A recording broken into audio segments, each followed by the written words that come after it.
Last క్లాస్లో మనం చూసి నేర్చుకున్నటువంటి విషయాలు ఏంటి అంటే ప్రకటన గ్రంథం గురించి ఫస్ట్ భాగం మనం నేర్చుకున్నాం. ఇంట్రడక్షన్ వేలో మనం మొదటి భాగాన్ని నేర్చుకున్నాం. ఈరోజు కూడా మనం ప్రకటన గ్రంథం గురించే నేర్చుకుంటున్నాం. అయితే ప్రకటన గ్రంథం గురించినటువంటి ఈ భాగంలో మనం కూడా ఈరోజు నేర్చుకోబోయేది ఏంటి అంటే సెకండ్ పార్ట్ అనమాట. ఓకేనా? ఇది కూడా ఇంట్రడక్షనే. సో లాస్ట్ టైం నేను చెప్పింది ఇంట్రడక్షనే, ఈరోజు చెప్పేది ఇంట్రడక్షనే. ఎందుకు మరలా ఈరోజు కూడా నేను ఇంట్రడక్షన్ చెప్తున్నాను అంటే ఈ ఫౌండేషన్ అనేది మీకు ఎంత స్ట్రాంగ్గా ఉంటే నెక్స్ట్ బుక్ డీప్లోకి మనం వెళ్ళినప్పుడు చదువుతున్నప్పుడు మనకి అంత క్లియర్గా విషయాలు అనేవి అర్థమవుతాయి. సో కాబట్టి మెయిన్లీ మనం అర్థం చేసుకోవాల్సింది ఏంటి అంటే ఈ ఇంట్రడక్షన్ పార్ట్ అనేది చాలా ఇంపార్టెంట్ మీకు. ఓకేనా? ఈ విషయాలు తెలుసుకోకుండా పుస్తకం మనం చదివితే మనకేమి కూడా అర్థం కాదు. సో కాబట్టి ఈ విషయాలన్నీ కూడా మనం తెలుసుకోవడం చాలా ఇంపార్టెంట్. సో అందులో మన ఇంట్రడక్షన్లో మనం నేర్చుకున్నటువంటి విషయాలు ఏంటి అంటే ఈ పుస్తకం రాసింది ఎవరు? యోహాన్ అనుకున్నాం. ఎక్కడి నుంచి రాశాడు? పద్మాసు ద్వీపంలో నుంచి రాశాడు. ఎందుకు పద్మాసు ద్వీపంలో ఖైదీగా ఉన్నాడు? రీజన్ ఏంటి అంటే ప్రకటన 1:9 ప్రకారంగా ఆయన దేవుని వాక్య నిమిత్తము అలాగే యేసు ప్రభువుని గురించిన సాక్ష్యం నిమిత్తము అతను తీసుకుని వెళ్ళి పద్మాసు ద్వీపంలో ఖైదీగా పెట్టారు అని చూసాం. తర్వాత ఎవరికి రాశాడు ఈ పుస్తకాన్ని? ఎవరికి రాశాడు అనుకున్నాం? ఎవరికి రాశాడు? చిన్న ఆసియాలో ఉన్న మైనర్ ఏషియాలో ఉన్నటువంటి 7 చర్చెస్కి రాశాడు. చిన్న ఆసియాలో ఉన్న 7 సంఘాలకి. ఇంతకీ ఏంటి ఆ 7 సంఘాలు చెప్పగలరా? ఎఫెసీ, స్ముర్ణ, పెర్గము, లవోదికియా. ఓకే, ఇలా 7 సంఘాలకి ఈయన పత్రిక రాశాడు. ఓకే, ఎందుకు రాశాడు? 7 సంఘాలకి రాశాడు. రీజన్ ఏంటి? రాయాల్సినటువంటి అవసరం ఏంటి? అంటే వాళ్ళు రోమా ప్రభుత్వంలో శ్రమలు అనుభవిస్తున్నారు. అంతవరకు వాళ్ళకి ఆదరణ అంటే నిరీక్షణ, విశ్వాసం, ఆదరణ కలిగించడానికి మరణం వరకు నమ్మకంగా ఉండమని చెప్తూ ధైర్యపరుస్తూ రాశారు. ఓకే, అంటే రాసింది 7 సంఘాలకే, కానీ రాయడానికి కలిగిన రీజన్ ఏంటి అంటే ఆ శ్రమలలో ఎవరైతే రోమా ప్రభుత్వ కాలంలో శ్రమలు అనుభవిస్తున్నారో ఆ శ్రమలలో ఉన్న వాళ్ళకి ఆదరణ కలగ చేయడానికి, అంతం వరకు అంటే మరణం వరకు కూడా నమ్మకంగా విశ్వాసంలో స్థిరంగా ఉండడానికి ఈ యొక్క పుస్తకాన్ని ఈయన రాస్తున్నాడు, యోహాన్ గారు. సరే, ఎలా రాశాడు ఈయన ఈ ప్రకటన గ్రంథాన్ని? ఎలా రాశాడు?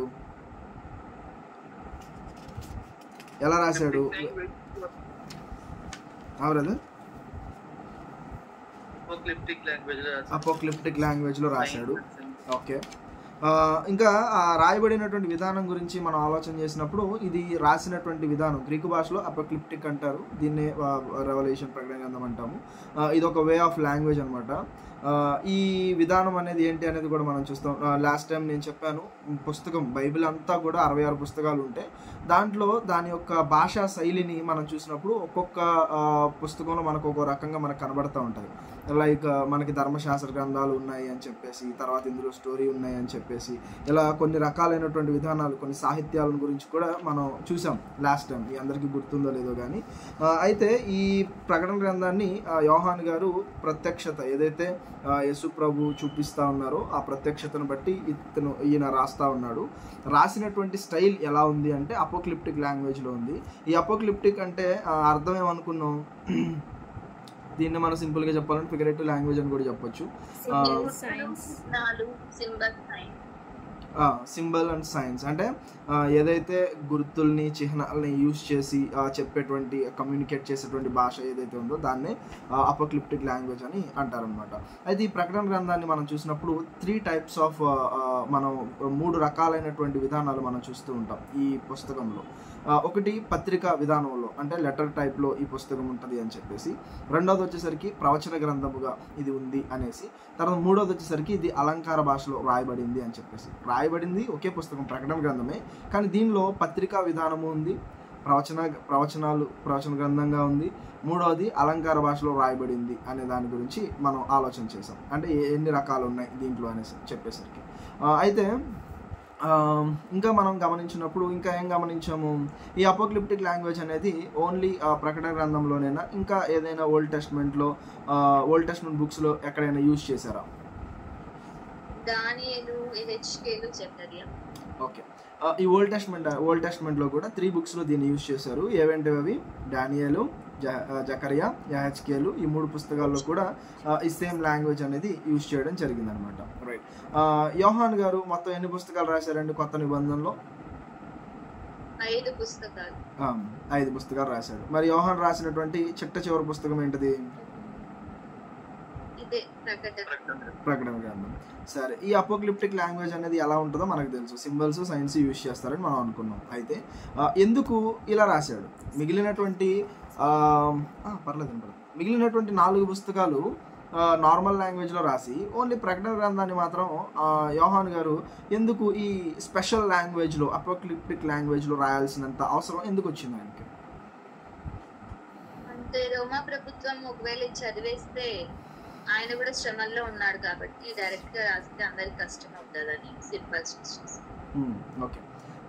దీనికి మెయిన్ రీజన్ ఏంటి అంటే, ఈ భాషను ఎందుకు యూజ్ చేయాల్సి వచ్చింది అంటే, ఈయన ఉన్నటువంటి పరిస్థితులు ఏంటి అంటే చెరలో ఉన్నాడు, ఖైదీగా ఉన్నాడు.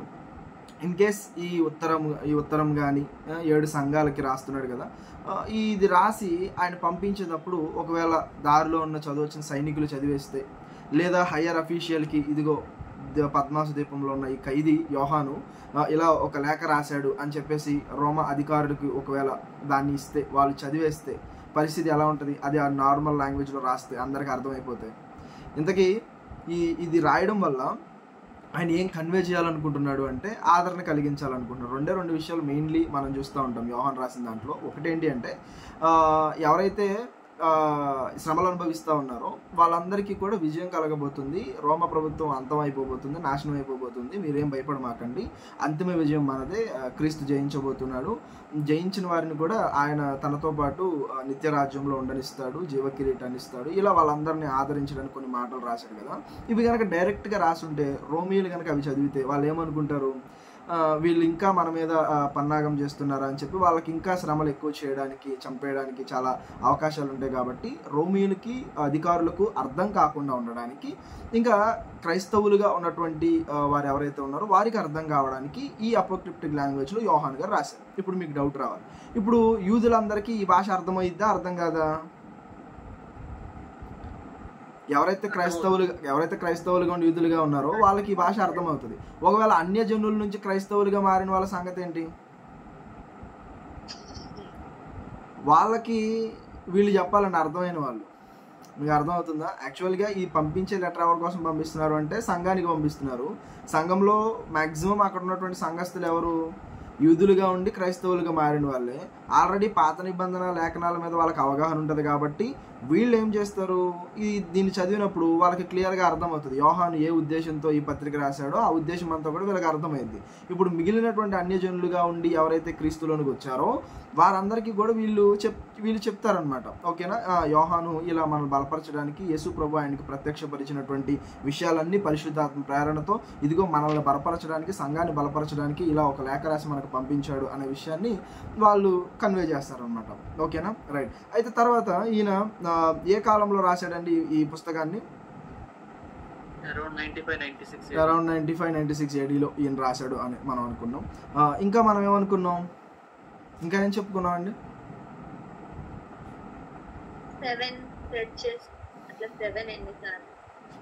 7 ఎన్నిసార్లు ఉన్నది అని మనం చూసామా? 7 spirits, 7 lampstands, 7 stars. ఓకే, కొన్ని 7తో ఉన్నటువంటి కొన్ని విషయాలు చూసాము, కొన్ని పేర్లు అవన్నీ కూడా. తర్వాత ఇంకా ఏం చూసాం మనం? చక్రవర్తులు, రోమన్ చక్రవర్తులు ఉన్నారు కదా, కైసర్, రోమన్స్ కింగ్స్. ఈ రోమన్ కింగ్స్ లో కొంతమంది పేర్లని బైబిల్లో మెన్షన్ చేయడం జరిగింది. ఏ నేమ్స్ మెన్షన్ చేయడం జరిగింది? ఫస్ట్ కింగ్, రోమా ప్రభుత్వాన్ని పరిపాలించిన కాలంలో ఫస్ట్ కింగ్ ఎవరు అంటే కైసర్ ఔగుస్తు అండి. యేసు ప్రభు పుట్టినటువంటి టైంలో ఉన్నటువంటి రాజు ఎవరు అంటే కైసర్ అగస్టస్. ఓకేనా. ఆ తర్వాత లూకాసు వార్త 3 దగ్గర మనం చూసినప్పుడు తిబేరి కైసరి అనే తిబేరియస్ గురించి మనం చూస్తూ ఉంటాం. ఆ తర్వాత అపోస్తులు 11వ అధ్యాయం దగ్గరికి వచ్చేసరికి క్లౌదియా చక్రవర్తిని గురించి మనం చూస్తాం. అగబు అనే ప్రవక్త వచ్చి కరువు రాబోతుంది అని చెప్తాడు కదా, అది క్లౌదియా చక్రవర్తి కాలంలోని మనం చూస్తాం. తర్వాత ఆ అపోస్తులైనటువంటి పౌలు చనిపోయినప్పుడు ఏ రాజు ఉన్నాడు అనుకున్నాం మనం? నీరో చక్రవర్తి ఉన్నాడు అని మనం అనుకున్నాం. తర్వాత యోహాను చెరలో వేసినప్పుడు ఏ రాజు ఉన్నాడు అనుకున్నాం? డొమిషన్ అనే రాజు ఉన్నాడని మనం అనుకున్నాం. తర్వాత ఈ ఏదైతే మందిరం, యెరూషలేము మందిరం పడిపోయిందో ఆ టైంలో రాజు ఎవరు అనుకున్నాం? వెస్పాషియన్ అండ్ టైటస్ ఆ కాలంలో ఆ కాలంలో ఏమైంది అంటే యెరూషలేం మందిరం అనేది పడిపోయింది. చెప్పగలరా ఏ టైంలో పడిపోయింది అని యెరూషలేం మందిరం టైం సంవత్సరం? 70 AD. Very good. తర్వాత నేను కంపేర్ చేయడానికి కూడా కొన్ని విషయాలు చెప్పాను. ప్రకటన 1:19 కూడా చదివించాను. 7 నక్షత్రాలు, 7 దీపస్తంభాలు, దీపాల గురించే కదా చెప్పింది. అది దేనికి సంబంధించిన పోలిక అనే దాని గురించి నేను కొన్ని విషయాలు మీతో చెప్పాను. ఓకేనా? రైట్. ఈరోజు కూడా మనం కొన్ని విషయాలు జస్ట్ ఇంట్రడక్షన్లోనే మనం కొన్ని విషయాలు ఆలోచిద్దాం.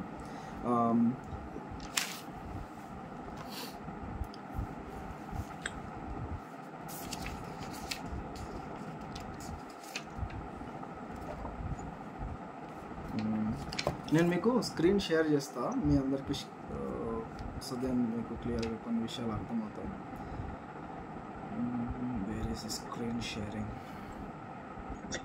So right. అంటే ఈ పుస్తకం యొక్క ఉద్దేశం మనకు అర్థం కావాలి. ఇలా అర్థం కావాలి అంటే ఆ కాలంలో రోమీలు ఎలా క్రైస్తవుల్ని హింసించారు అనేది కూడా మనకు అర్థం కావాలి. ఓకేనా?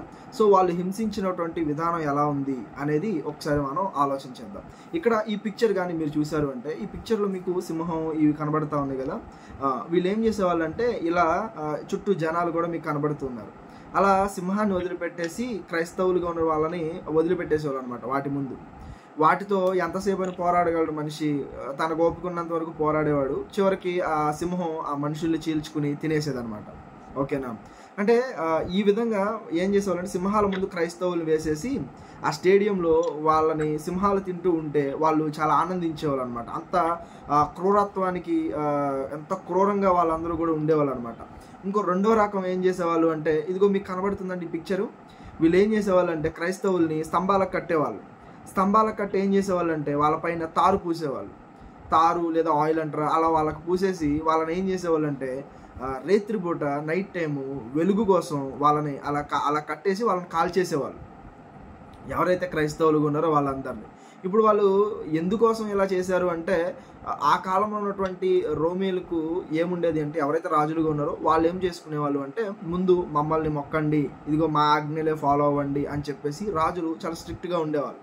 వాళ్ళు చెప్పినటువంటి మాట ఇదిగో ఈ క్రైస్తవులు వినట్లేదు అని చెప్పేసి రోమా అధికారులు ఏం చేసేవాళ్ళు అంటే ఇంత పైశాచికత్వంగా ఎవరైతే క్రీస్తుని నమ్ముకున్నారో వాళ్ళందరి మీద కూడా ఇంత దారుణమైనటువంటి శిక్షలు వాళ్ళకి విధించేవాళ్ళు. అయితే ఇదిగో ఇలా తారు పూసేసి వాళ్ళని అంటించడము లేదా సింహాల ముందు పడవేయడము, ఇంకా కొన్ని చేష్టలు చేసేవాళ్ళు. ఎలాగూ అంటే 2 చెట్ల మధ్యన 2 కొమ్మలు లాగి వాళ్ళకి చేతులు కాళ్ళు ఆ కొమ్మలకి కట్టేసి వాటిని వదిలేసేవాళ్ళు. అలా వదిలినప్పుడు మీరు ఇమాజిన్ చేసుకోండి, ఒక మనిషిని మధ్యలో నిలబెట్టి 2 చెట్లని 2 పక్కల ఉంటాయి, ఆ కొమ్మల్ని కిందికి లాగి ఆ మనిషి వైపుకి లాగి ఆ కొమ్మలు లాగిన తర్వాత మనిషికి చేతులు కట్టేసి ఆ కొమ్మలు వదిలేసేవాళ్ళు అనమాట. అలా వదిలేసినప్పుడు ఏ పాటుకు ఆ పాటు అలా విడిపోయేది. అంటే అంత పైశాచికత్వంగా అంత క్రూరత్వంగా ఈ రోమా సైనికులు శిక్షలు అనేవి విధించేవాళ్ళు అనమాట. అర్థమవుతుందా? ఇక చూడండి, ఈ రాజులు ఏం చేసేవాళ్ళంటే ఈయన నీరో చక్రవర్తి అనమాట. ఈయన ఎలాంటోడంటే రోమా పట్టణం ఏదైతే ఉందో ఆ రోమా పట్టణం అంతా కూడా ఈయనే తగలెట్టేసేవాడు, ఈయనే కాల్చేసేవాడు. కాల్చేసి అలా కాలుస్తూ ఉన్నప్పుడు ఇదిగో ఈ వీణ వాయించుకుంటా చాలా ఆనందించేవాడు అనమాట. ఇంకా ఆ నేరం అంతా కూడా ఎవరి మీద వేసేవాడు అంటే క్రైస్తవుల మీద వేసేవాడు. ఇదిగో ఈ క్రైస్తవులే క్రీస్తుని నమ్ముకున్న వీళ్ళే ఇలా నాశనం చేసేసారు అని చెప్పేసి వాళ్ళ మీద ఆ శిక్ష వేసేసి వాళ్ళందరినీ కూడా చంపేసేవాడు. ఇంకా కొంతమంది ఇదిగో ఇలా వీళ్ళని తారు అంటించేసి వీళ్ళని కట్టేసి నైట్ టైము వెలుతురు కోసం వీళ్ళని చేసుకునేవాళ్ళు. కొన్ని ఆటలు ఆడుకునేవాళ్ళు. వాళ్ళు అలా కాలిపోతూ ఉంటే ఆ వచ్చే వెలుగులో విందు చేసుకునేవాళ్ళు కొంతమంది, కొన్ని ఆటలు ఆడుకునేవాళ్ళు కొంతమంది. అంటే మనుషుల ప్రాణాలు అంటే లెక్క పెట్టకుండా చాలా దారుణంగా ప్రవర్తించినటువంటి పరిస్థితులు అండి రోమా ప్రభుత్వ కాలము అంటే. ఇదిగో ఈ పిక్చర్ మీరు క్లియర్గా చూసారు అంటే అలా కాలిపోతూ ఉంటారు, చుట్టూ మళ్ళీ జనాలు చూస్తూ ఉంటారు. అలాంటి పరిస్థితులు అనమాట. ఓకేనా? సో ఇలాంటి శిక్షలు ఇలాంటి పరిస్థితులు వాళ్ళకి ఉన్నప్పుడు అలాంటి పరిస్థితుల్లో ఇగో యోహాను భక్తుడు వాళ్ళందరినీ కూడా ఆదరించడానికి వాళ్ళందరినీ కూడా బలపరచడానికి ఈ యొక్క పత్రికను ఆయన రాయడం అనేది జరిగిందండి. ఇంకా ఈ పత్రిక గురించి మనం ఆలోచన చేసినప్పుడు ఇంత ఘోరమైనటువంటి శిక్షలు విధిస్తున్నటువంటి వీళ్ళందరినీ చూసినప్పుడు అందరికీ ఏమనిపిస్తుంది అండి, ఈ రోమా సైనికులు రోమీలు ఇంత బాగా మనల్ని హింసిస్తున్నారు, ఇంత బాగా మన చిత్రవద చేస్తూ ఉన్నారు, వీళ్ళు ఎప్పుడు నాశనం అవుతారు అన్న ఆలోచనే మనకి ఉంటుంది, ఆ బాధను అనుభవిస్తున్న వాళ్ళకి ఉంటుంది. ఆ టైంలో వాళ్ళందరికీ కూడా ఈ ఆదరణ కలుగజేశాడండి. ఎలా ఆదరణ కలుగజేశాడు అంటే, ఒకసారి మీరు ప్రకటన గ్రంథం 20వ అధ్యాయం 10వ వచనం కానీ మీరు చూశారు అంటే, అక్కడ ప్రకటన గ్రంథం ప్రకాశిత వాక్య 20:20 మీరు చూడండి, సారీ 20:10.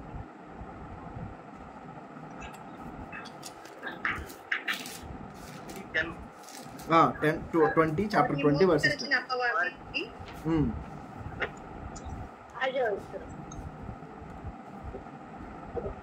చదవండి అమ్మా.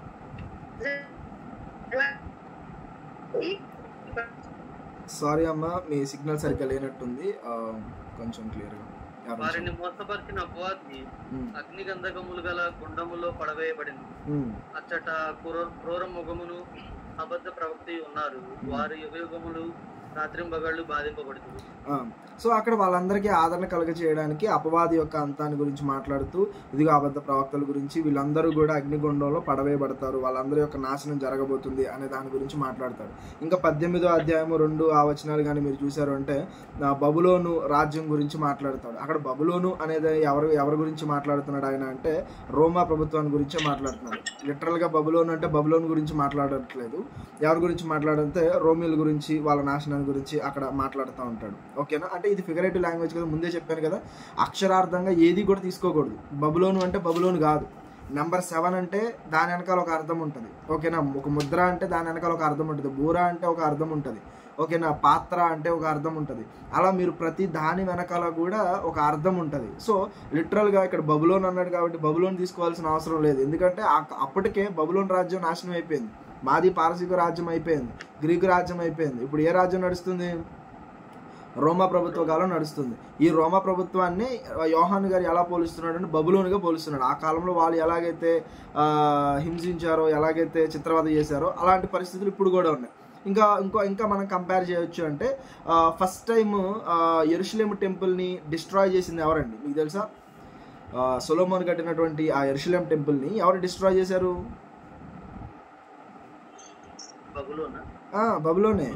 బబులోను. నెబుకద్నెజర్ రాజు వచ్చి ఆ యెరూషలేము టెంపుల్ అంతా కూడా నాశనం చేసేస్తాడు. ఆ తర్వాత కట్టినటువంటి టెంపుల్ని తర్వాత మిడో పార్షియన్, మాది పారసీకుల కాలంలో కోరేషు ఫస్ట్ ద కింగ్ సైరస్ అనమాట. ఆయన ఎప్పుడైతే రాజుగా వచ్చాడో బబులోన్ని పడగొట్టి నెక్స్ట్ రాజ్యంగా ఎవరైతే వాళ్ళు వచ్చారో వాళ్ళు ఏం చేశారు? మాది పారసీకులు బబులోని చెరకు వచ్చిన 70 సంవత్సరాలు అయిపోయిన తర్వాత, అప్పటికి దానియేలు ఉంటాడు ఆ బబులోని చెరలోనే, 70 సంవత్సరాలు చెర అయిపోయిన తర్వాత మీరు వెళ్ళిపోండి అని అన్నప్పుడు ఎవరెవరు వస్తారండి? అలా ఎన్ని గ్రూపులుగా వస్తారండి వాళ్ళు? వెళ్ళేటప్పుడు 3 గ్రూపులుగా బబులోని చెరకు వెళ్తారు. మరలా వచ్చేటప్పుడు కూడా 3 గ్రూప్స్గా డివైడ్ అయి తిరిగి వస్తారు. అలా వచ్చినటువంటి 3 గ్రూప్స్ని లీడ్ చేసినటువంటి 3 లీడర్స్ ఎవరు చెప్తారా? జెరుబ్బాబెలు, ఎజ్రా, నెహెమ్యా. వెరీ గుడ్ అండి, వెరీ గుడ్. అయితే ఇక్కడ మనం గమనించాల్సిన విషయం ఏంటి అంటే, జెరుబ్బాబెలు, ఎజ్రా, నెహెమ్యా వీళ్ళ ముగ్గురు కొంతమందిని తీసుకుని వచ్చారు. మరలా ఎక్కడికి? 70 సంవత్సరాల చెర అయిపోయిన తర్వాత, క్యాప్టివిటీ అయిపోయిన తర్వాత వీళ్ళు మరలా యెరూషలేంకి వస్తారనమాట. అలా వచ్చినప్పుడు జెరుబ్బాబెలు ఏం చేస్తాడు అంటే యెరూషలేం మందిరాన్ని తిరిగి కడతాడు. నెహెమ్యా ఏం చేస్తాడు?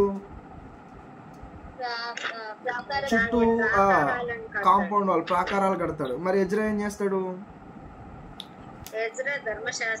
ధర్మశాస్త్రాన్ని బోధిస్తాడు. ఆయన ఒక శాస్త్రి కదా, ఆయన ధర్మశాస్త్రాన్ని బోధిస్తాడు అనమాట. అంటే బబులోను నాశనం చేసినటువంటి యెరూషలేం టెంపుల్ని వీళ్ళు జెరుబ్బాబెలు వచ్చినప్పుడు మరలా దాన్ని రీబిల్డ్ చేయడం అనేది జరుగుతూ ఉంది.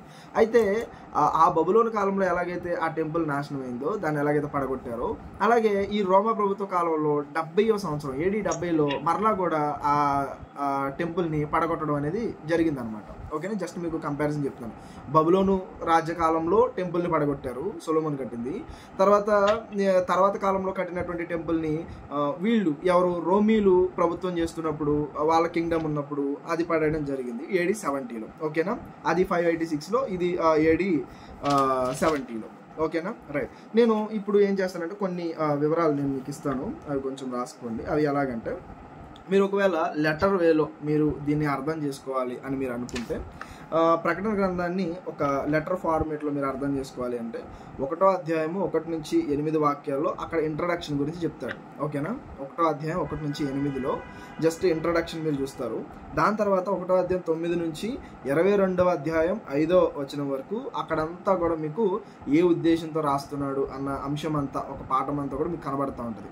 ఓకేనా? ఆయన ఉద్దేశం అంతా కూడా అక్కడ మనకు కనబడుతూ ఉంటుంది. తర్వాత 22:6 నుంచి 21 వరకు, 22వ అధ్యాయము 6వ వచనం నుంచి 21 వరకు అక్కడ ముగింపు మాటలు అనేవి మనకు కనబడుతూ ఉంటాయి. ఇది ఒక లెటర్ వేలో మీరు చదువుకోవాలి అంటే. ఓకేనా? అలా కాకుండా నేను 7కి మనం కొంచెం ప్రాముఖ్యత ఇస్తున్నాం కదా, ఇందులో 7 ఉన్నాయి అని చెప్పేసి.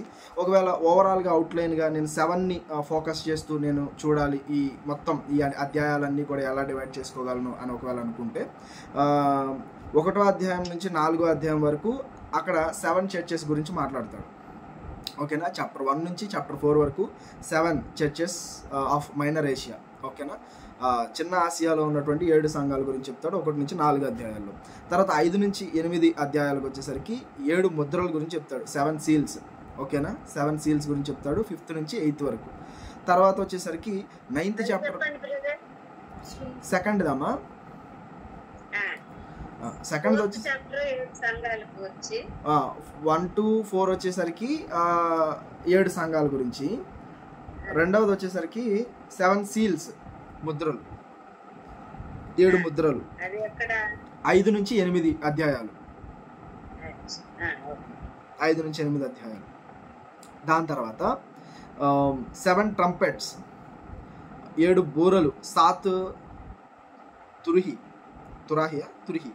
అనుకుంటా, తురిహి 7 ట్రంపెట్స్. ఇది 9th చాప్టర్ నుంచి 14th చాప్టర్ వరకు, 9 to 14.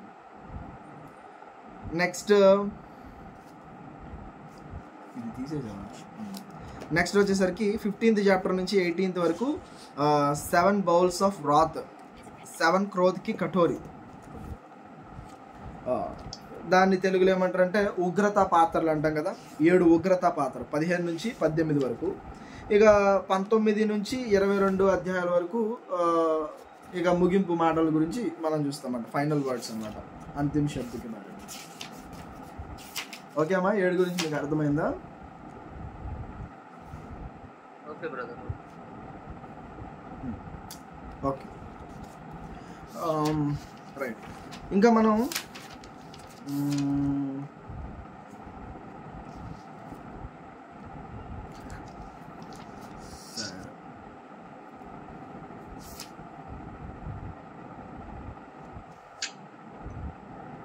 నేను ఇంకొక చెప్తున్నాను. ఇదేంటంటే కంపారిజన్ అనమాట. ఇది నేను నెట్లోనే తీశాను. ఇది సిమిలారిటీస్ బిట్వీన్ ద హెచ్కేల్ అండ్ రెవల్యూషన్. ఇప్పుడు చాలామందికి ప్రకటన గ్రంథం అంటే చాలా కష్టంగా ఉంటుంది, సరిగా అర్థం కావట్లేదు అన్న భావనే చాలామందికి ఉంటుంది. ఎందుకంటే చాలామంది ఏం ఫీల్ అవుతారు అంటే మనం చదివి అర్థం చేసుకోవాలని ప్రయత్నం చేసేది చాలా తక్కువ. చాలామంది ఏమనుకుంటారంటే ఎదుటి వాళ్ళు చెప్పింది, లేదా ఆల్రెడీ ఎవరైతే చదివిన పాస్టర్సో లేకపోతే ఎవరైతే చదివిన వాళ్ళు ఉన్నారో వాళ్ళు ఇది కష్టము, ఇంకా ఇది మనకు అర్థం కాదనేసరికి అదే ప్రాస్పెక్టివ్లో మనం కూడా చూసి అదే ఫీల్ అవుతూ ఉంటాం. అయితే నిజానికి ఈ ప్రకటన గ్రంథం ఎందుకు చాలామంది కష్టమైపోయింది అని అంటే, ఎందుకంటే ఈ ప్రకటన గ్రంథంలో చాలా వరకు మీరు చూసారంటే సుమారు 20 ఉన్నాయండి, 20 పోలికలు ఉన్నాయి. ఓకేనా? 20 పోలికలు ఉన్నాయి. ఈ దేంతో పోల్చాడు ఇవన్నీ సిమిలారిటీస్? దేనికి సిమిలారిటీస్ ఉన్నాయంటే యెహెజ్కేలు గ్రంథంలో ఏవైతే రాయబడి ఉన్నాయో అవే మాటల్ని, అవే పోలికల్ని యోహాను భక్తుడు తీసుకున్నాడు. అంటే దీన్ని బట్టి మనకు ఏమర్థం అవుతుంది అంటే ప్రకటన గ్రంథం మనకు అర్థం కావాలి అంటే యెహెజ్కేలు గ్రంథం కూడా మనకు అర్థం కావాలండి. ఇప్పుడు చాలామంది యెహెజ్కేలు గ్రంథం మీద సరైన అవగాహన లేదనుకోండి, వాళ్ళు ప్రకటన గ్రంథం చదివేటప్పుడు ఏమీ అర్థం కాదు వాళ్ళకి. సో కాబట్టి మనం ప్రకటన గ్రంథం చదవాలి అంటే దానికంటే ముందు మనకు వేటి మీద అవగాహన ఉండాలి అంటే యెహెజ్కేలు, దానియేలు, జకరియా వీటి మీద అవగాహన ఉండాలి. ఎందుకంటే 1st century క్రిస్టియన్స్ ఎవరికైతే యోహాను రాస్తున్నాడో వాళ్ళకి ఈ పుస్తకాలు, ఆ భాష మీద అవగాహన ఉంది. ఇప్పుడు మనం కూడా ప్రకటన గ్రంథాన్ని అర్థం చేసుకోవాలి అంటే ఆ పుస్తకాల మీద, ఈ భాష మీద అవగాహనతో ఈ పుస్తకాలు చదవాలి, ఈ ప్రకటన గ్రంథం చదవాలి. అప్పుడే మనకి క్లియర్గా అర్థమవుతుంది. అందుకే ఈ ఇంట్రడక్షన్లో ఈ విషయాలన్నీ కూడా నేను మీకు చెప్తున్నాను. ఇప్పుడు మీరు సిమిలారిటీస్ చూస్తున్నారండి. దేనికి సిమిలారిటీస్ చూస్తున్నారు? యెహెజ్కేలు గ్రంథానికి, ప్రకటన గ్రంథానికి సిమిలారిటీస్ అనమాట. ఇక్కడ చూడండి, ప్రకటన గ్రంథం 4వ అధ్యాయంలో రాయబడిన మాటే యెహెజ్కేలు 1వ అధ్యాయంలో ఉన్నటువంటి ఈ 4వ అధ్యాయంలో ప్రకటన గ్రంథంలో ఉంది, యెహెజ్కేలు 1వ అధ్యాయంలో ఉంది. ఏ విషయం గురించి ఉంది?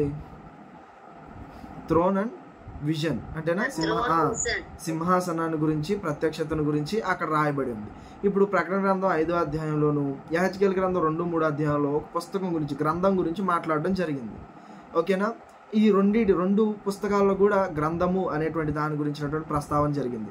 3వ పాయింట్లోకి వచ్చేసరికి 4 తెగుళ్ళను గురించి, ప్లగ్స్ అంటే తెగుళ్ళు కదా, ఆ తెగుళ్ళను గురించి మాట్లాడాడు. యెహెజ్కేలు గ్రంథం 5వ అధ్యాయంలోను, అలాగే ప్రకటన గ్రంథం 6వ అధ్యాయంలో తెగుళ్ళను గురించి మాట్లాడడం జరిగింది. ఇలా మీరు చూసినప్పుడు ఇదిగో ఆల్టర్, కొంతమంది బలిపీఠం కింద ఉన్నటువంటి వ్యక్తుల గురించి మాట్లాడడం అనే దాని గురించి 4వ పాయింట్గా మీరు చూస్తారు. ఆ రిఫరెన్సెస్ అనేవి మీకు కనబడతానే ఉన్నాయి. అది ఎక్కడుంది 4వ దానికి 6వ అధ్యాయము 9-11 వచనాల్లో, యెహెజ్కేలు 6వ అధ్యాయంలో దాని గురించినటువంటి బలిపీఠం గురించినటువంటి ప్రస్తావన మనకు కనబడుతుంది. తర్వాత దేవుని యొక్క ఉగ్రత అనే దాని గురించి, వ్రాత్ ఆఫ్ గాడ్, పరమేశ్వర్ యొక్క క్రోధ్, దేవుని యొక్క ఉగ్రత అనే దాని గురించి ప్రకటన గ్రంథం 6వ అధ్యాయం 12-17 వచనాల్లో, అలాగే యెహెజ్కేలు గ్రంథం 7వ అధ్యాయంలో దాని గురించి ఉంది. ఆ తర్వాత seals of saints in the 4 heads అంటే పరిశుద్ధులు తలల మీద, నొసట మీద ఉన్నటువంటి ముద్ర అనే దాని గురించి యెహెజ్కేలులో కూడా ఉంది, అలాగే ప్రకటన గ్రంథంలో కూడా ఉంది. ఇలా మీరు చూడగలిగితే చాలా ఉన్నాయండి. ఓకేనా?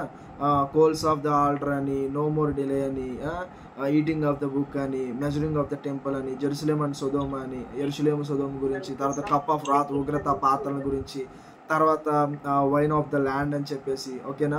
తర్వాత గ్రేట్ హార్లెట్, మహావేశ్య అని చెప్పేసి, ఇలా ఇవన్నీ కూడా మీకు కనబడుతున్నాయి కదా. మొదటి resurrection, first resurrection, battle of గోగు మాగోగు అని చెప్పేసి, తర్వాత new Jerusalem, the river of life అని చెప్పేసి, జీవనది అని చెప్పేసి, ఇలా ఏవైతే కనబడుతూ ఉన్నాయో ఇవే పదాలు, ఇవే ఉదాహరణలు యోహాను గారు కూడా మనకు ప్రస్తావిస్తున్నట్టుగా కనబడతా ఉన్నాయి. ఓకేనా? మీకు కనబడుతుంది కదండి, అందరు చూశారు కదా ఇవి.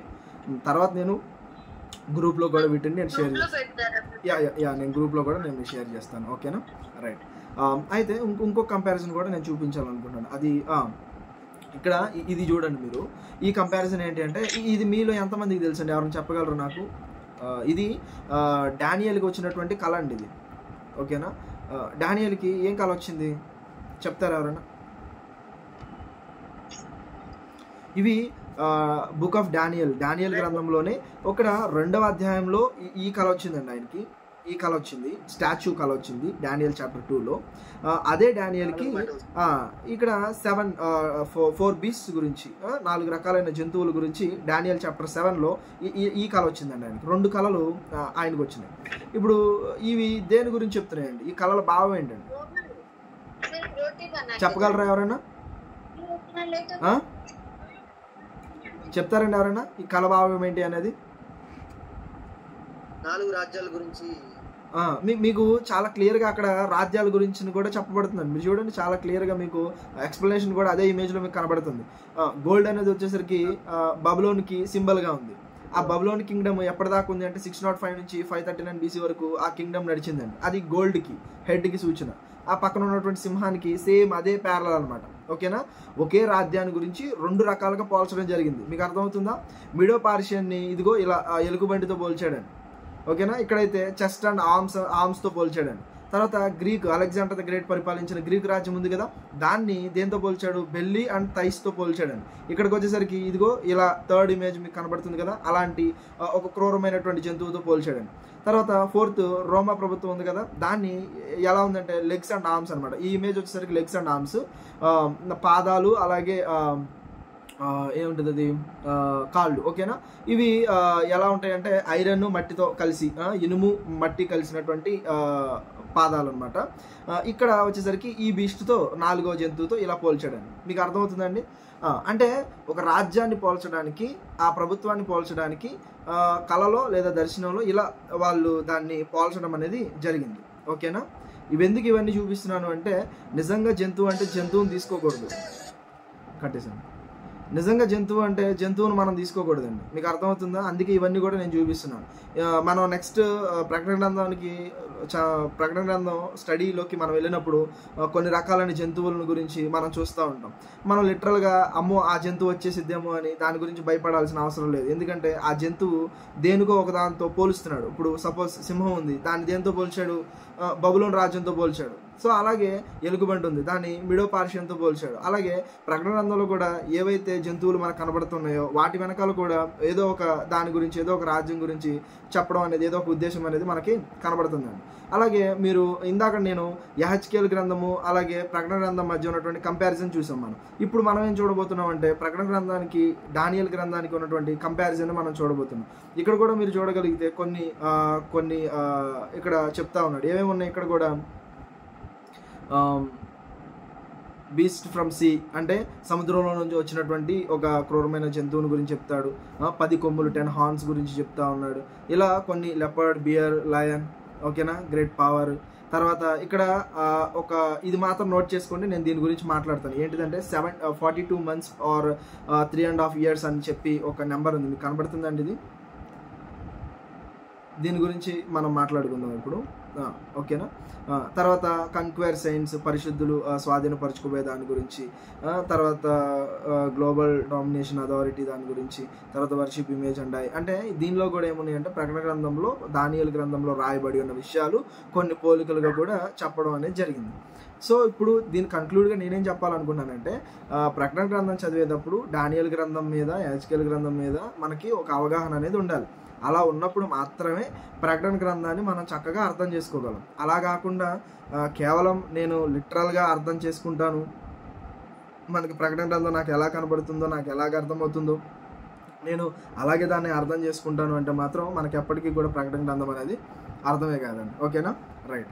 సో ఇప్పుడు మనం ఏం చేద్దాము అంటే ఒక్కొక్క అధ్యాయాన్ని గురించి మనం ఆలోచిస్తే 1 నుంచి 1వ అధ్యాయంలో 1 నుంచి 8వ అధ్యాయము 1 నుంచి 8 వచనాల వరకు మనకి ఇంట్రడక్షన్ మనకు కనబడుతూ ఉంటుంది.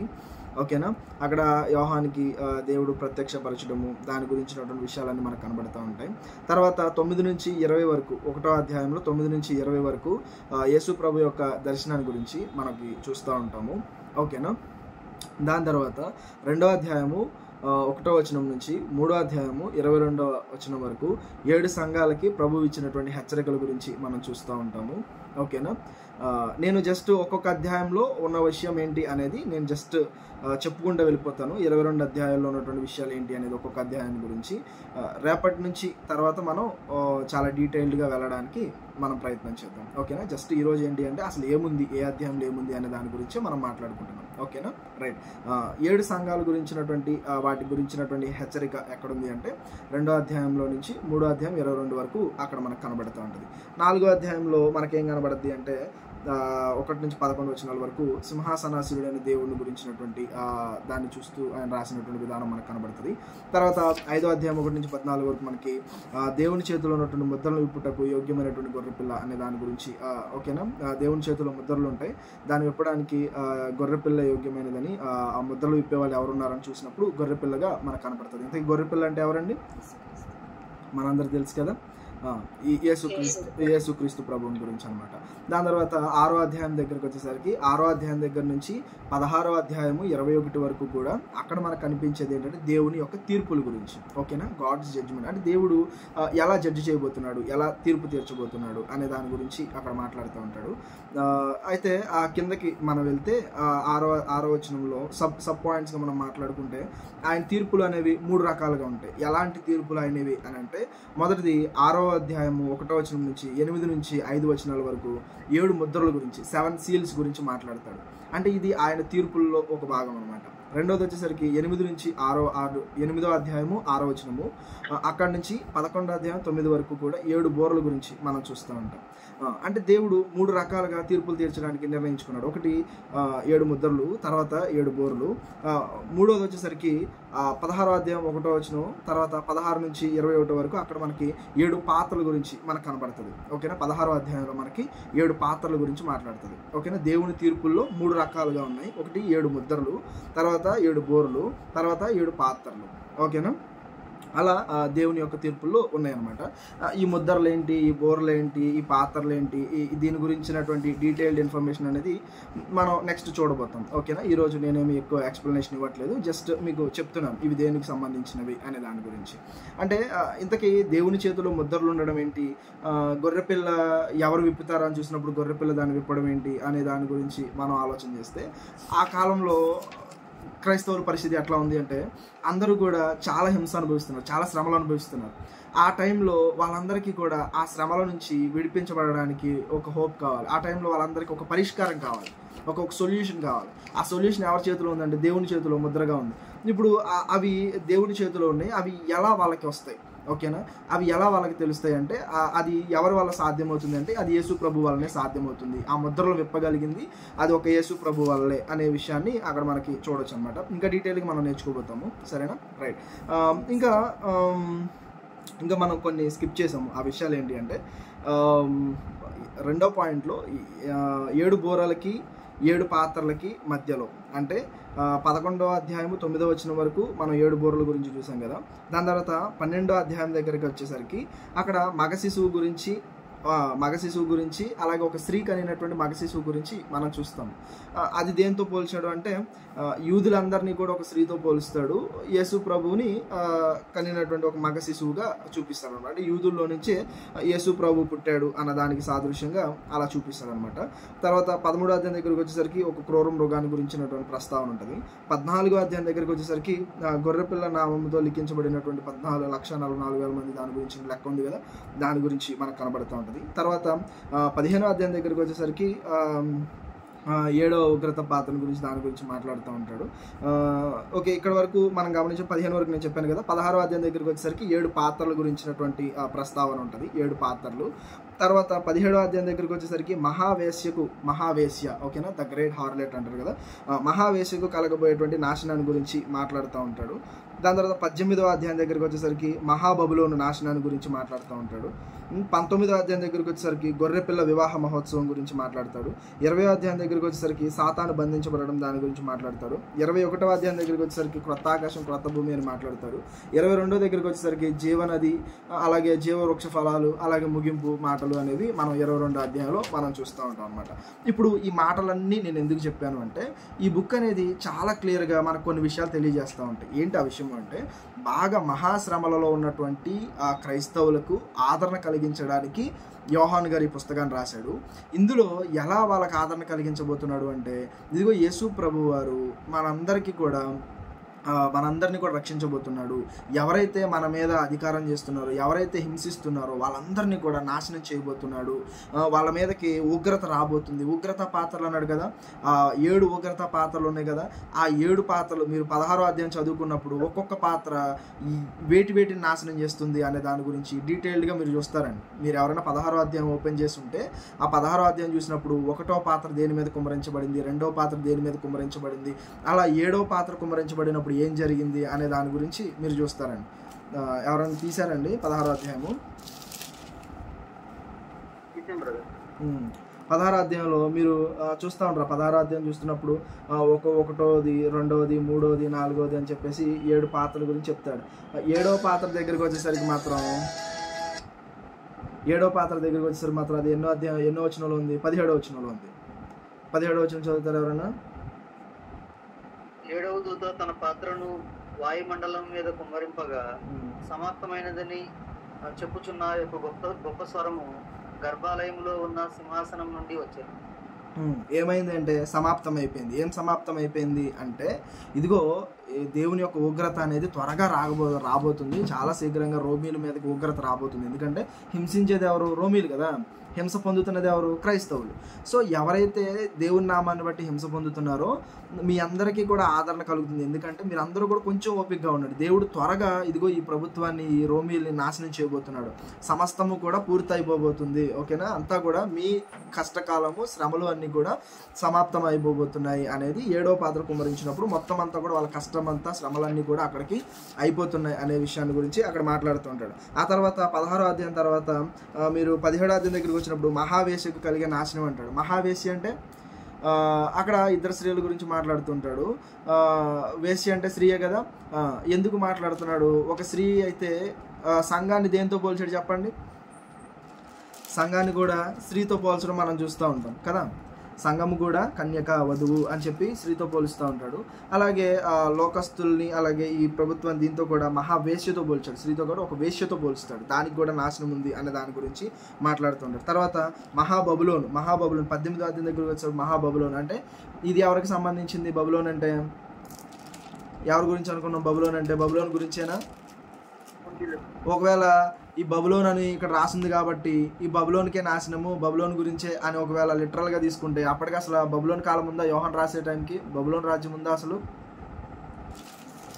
అసలు బబులోన్ రాజ్యమే లేదు. మరి మహాబబులోన్ అని అంటున్నాడు ఏంటి? మహాబబులోన్ కూలిపోయినని అంటాడేంటి? 18వ అధ్యాయం 2వ వచనంలో గొప్ప స్వరంతో ఆర్భాటించి ఇట్లా నేను మహాబబులోను కూలిపోయాను అని చెప్పి మాట్లాడుతున్నాడు. మహాబబులోను కూలిపోవడం ఏంటి? అప్పటికి బబులోన్ ఉందంటే బబులోన్ లేదు. మరి దేని గురించి మాట్లాడుతున్నాడు అంటే రోమ ప్రభుత్వం గురించి మాట్లాడుతున్నాడు. అంటే సమాప్తం అయిపోయింది. 7వ పాత్ర కుమ్మరించడంతోనే అంతా అయిపోయింది. ఇదిగో మహావేశకి ఇదిగో ఇలా మహావేశకు నాశనం కలుగుతుంది, మహాబబులోనికి నాశనం కలుగుతుంది. ఇదంతా నాశనం అయిపోయిన తర్వాత ఏం కలుగుతుందంటే గొప్ప ఉత్సవం కలుగుతుంది. గొర్రెపిల్ల యొక్క వివాహ మహోత్సవం జరుగుతుంది. విశ్వాసులందరికీ కూడా ఆశీర్వాదం కలుగుతుంది. గొప్ప ఆనందంతో కూడినటువంటి ఒక ఉత్సవం అనేది జరుగుతుంది అనేది చెప్తున్నాడు. తర్వాత సాతాను అనేది బంధించబడతాడని 20వ అధ్యాయంలో చెప్తా ఉన్నాడు. తర్వాత క్రొత్త ఆకాశం, క్రొత్త భూమి, దాని గురించి మాట్లాడతాడు. తర్వాత ఇంకా జీవవృక్షాలు, జీవనదుల గురించి మాట్లాడుతుంటాడు. ఇవన్నీ కూడా అలంకార భాషలో రాయబడి ఉన్నటువంటి మాటలు అనమాట. మీకు అర్థమవుతుందండి? శ్రమలలో ఉన్న వారిని ఆదరణ కలిగిస్తూ ఇదిగో ఇలా నాశనం వాళ్ళకి కలగబోతుంది, మీరు ధైర్యంగా ఉండండి, దేవుడు చూస్తున్నాడు, దేవుడు మనల్ని పట్టించుకుంటున్నాడు, సో దేవుడు వాళ్ళందరికీ కూడా తీర్పు తీర్చబోతున్నాడు, మీరందరూ కూడా ధైర్యంగా ఉండండి, ఈ కొంతకాలమే మనకి శ్రమలు కలుగుతూ ఉన్నాయి, దేవుడు మనతో ఉన్నాడు, దేవుడు మనకి అంతం వరకు సహిస్తే మనకి జీవవృక్ష ఫలాలు ఇస్తాడు, జీవ కిరీటాన్ని ఇస్తాడు, అంతం వరకు సహించండి అనే విషయాన్ని వాళ్ళందరికీ కూడా చెప్తా వస్తాడు అనమాట. ఈ పుస్తకం యొక్క ఓవరాల్ ఉద్దేశం అనేది ఇదనమాట. ఇంకా డీటెయిల్డ్గా మనం ఒక్కొక్క అధ్యాయం గురించి చూస్తున్నప్పుడు తర్వాత 7 సంఘాల గురించి మనం చూస్తూ ఉంటాం. ఆసియాలో ఉన్న 7 సంఘాలు అని చెప్పేసి ఆ సంఘాల్లో ఉన్నటువంటి సమస్య ఏంటి, అసలు ఆ సంఘాలకి ఈయన ఎందుకు రాశాడు, అసలు ఆసియా ప్రాంతానికి వెళ్ళింది ఎవరు, ఆసియాలో సంఘాలు స్థాపించింది ఎవరు, అసలు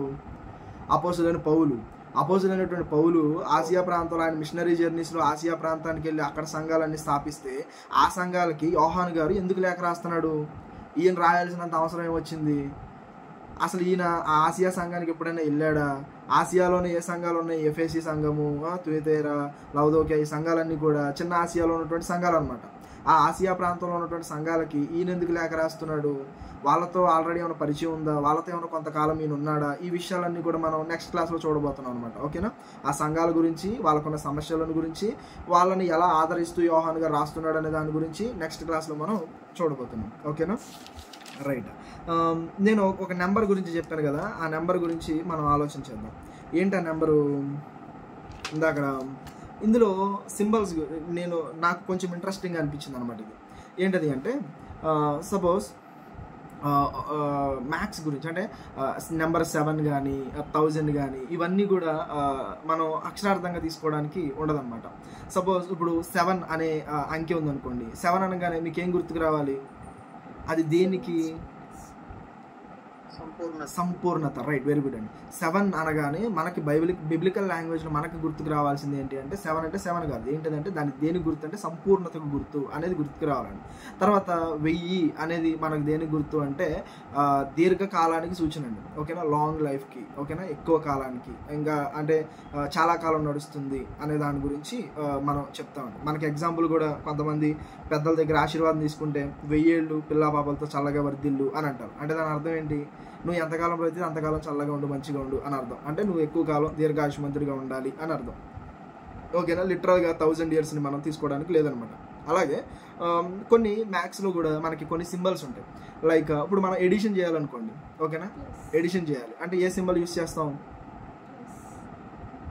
ప్లస్ యూస్ చేస్తాం. సబ్ట్రాక్ట్ చేయాలి, దాన్ని ఏ సింబల్ యూస్ చేస్తాం? డివైడ్ చేయడానికి ఒక సింబల్ ఉంది, మల్టిప్లికేషన్ చేయడానికి ఒక సింబల్ ఉంది. అంటే ఇప్పుడు మనం ప్రత్యేకంగా చెప్పవసరం లేదు. యాడ్ చేయాలి అంటే మనం యాడ్ చేయాల్సిన అవసరం లేదు, యాడ్ చెయ్యి అని చెప్పాల్సిన అవసరం లేదు. 2 నెంబర్లు ఇచ్చేసి ప్లస్ సింబల్ వేసామనుకోండి, మీకు ఏం అర్థం అవుతుంది?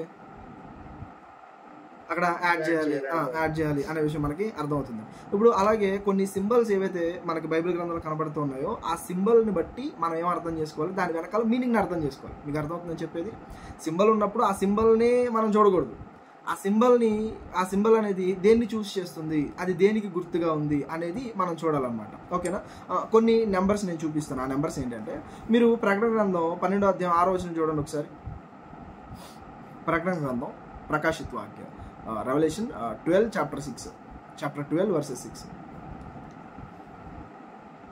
ఆ స్త్రీ అరణ్యమునకు పారిపోయినను, 12 verses 6. 6 ఆ స్త్రీ అరణ్యమునకు పారిపోయినను, 12 verses 6. 6 ఆ అచ్చట వారు 1260 దినములు ఆమెను పోషింపవలని దేవుడు ఆమెకు ఒక స్థలము స్థిరపరిచి ఇచ్చారు. అక్కడ నెంబర్ ఎంత అండి? 1260 అంటే 1260. ఓకేనా? ఏంటంట? దినములు అని చెప్తున్నాడు.